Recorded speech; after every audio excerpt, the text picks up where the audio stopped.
আপনি কি জানেন জাহান্নামে এমন একটি ভয়ঙ্কর স্থান রয়েছে যার তীব্রতা থেকে বাঁচতে খোদ জাহান্নামও প্রতিদিন ১০০ বার মহান আল্লাহর কাছে আশ্রয় প্রার্থনা করে। এমন বর্ণনা কিছু হাদিসে উল্লেখ রয়েছে। নামাজ, রোজা, কুরআন তিলাওয়াত কিংবা দ্বীনের দাওয়াত সবই মহান ইবাদত। কিন্তু যদি এসব আমলের উদ্দেশ্য হয় আল্লাহর সন্তুষ্ট নয়, বরং মানুষের প্রশংসা অর্জন, তাহলে সেই নেক আমলই হয়ে উঠতে পারে ধ্বংসের কারণ। ইসলামী বর্ণনায় জাহান্নামের এমন একটি ভয়ঙ্কর উপত্যকার কথা এসেছে যার নাম শুনে সাহাবায়ে কেরামও আতঙ্কিত হয়েছিলেন। কি সেই ভয়াবহ স্থানের নাম? কারা হবে এর অধিবাসী? আর কি করলে এই শাস্তি থেকে বাঁচা সম্ভব? চলুন হাদিসের আলোকে বিস্তারিত জেনে নেওয়া যাক। মানুষকে সত্যের পথে আহ্বান করা, আল্লাহর ইবাদত করা এবং তার সন্তুষ্ট অর্জনের চেষ্টা করা ইসলামের অন্যতম গুরুত্বপূর্ণ শিক্ষা। তবে ইসলামে শুধু আমলই নয়, আমলের পেছনের নিয়ত সমান গুরুত্বপূর্ণ। কোনো ইবাদত যদি একমাত্র আল্লাহর সন্তুষ্টর জন্য না হয়ে মানুষের প্রশংসা, সম্মান এবং খ্যাতি অর্জনের উদ্দেশ্যে করা হয়, তাহলে সেই আমল তার প্রকৃত মূল্য হারিয়ে ফেলতে পারে।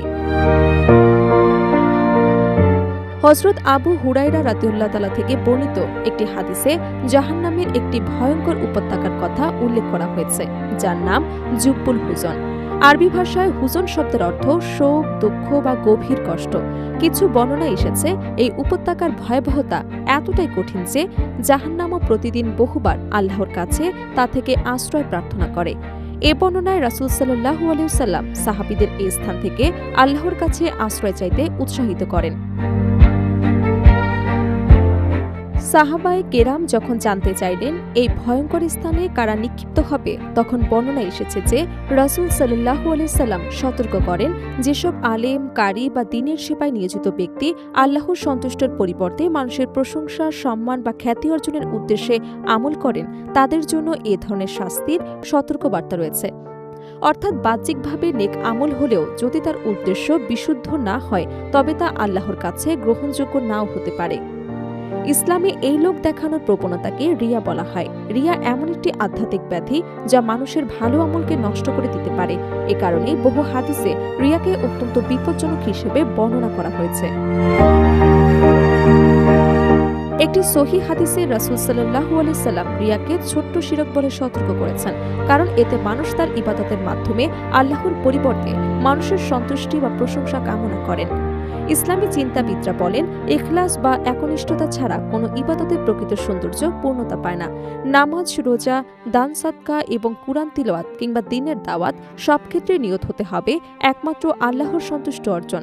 মানুষের প্রশংসা পাওয়ার আকাঙ্ক্ষা যদি আমলের মূল উদ্দেশ্যে পরিণত হয়, তবে সেই আমলের সওয়াব নষ্ট হওয়ার আশঙ্কা থাকে। তাই প্রতিটি মুমিনের উচিত নিয়মিত নিজের নিয়ত পর্যালোচনা করা এবং আল্লাহর কাছে ইখলাসের জন্য দোয়া করা। লোক দেখানো, আত্মপ্রচার কিংবা দুনিয়াবি খ্যাতির মোহ থেকে নিজেকে দূরে রাখাই একজন মুসলমানের প্রকৃত সফলতা। সবশেষে বলা যায়, জুব্বুল হুজনের বর্ণনা মুসলমানদের জন্য একটি গভীর আত্মসমালোচনার বার্তা বহন করে। এটি স্মরণ করিয়ে দেয়, আল্লাহর কাছে কোনো আমলের বাহ্যিক রূপের চেয়ে বেশি গুরুত্বপূর্ণ হলো তার নিয়ত এবং আন্তরিকতা। তাই আমাদের প্রতিটি ইবাদত, প্রতিটি ভালো কাজ এবং প্রতিটি দ্বীনী প্রচেষ্টা যেন একমাত্র আল্লাহর সন্তুষ্টির উদ্দেশ্যেই হয়। এটাই একজন মুমিনের সর্বোচ্চ চেষ্টা হওয়া উচিত। এভাবে রিয়া থেকে বেঁচে ইখলাসের পথে চলা এবং আল্লাহর রহমত লাভের আশা করা সম্ভব।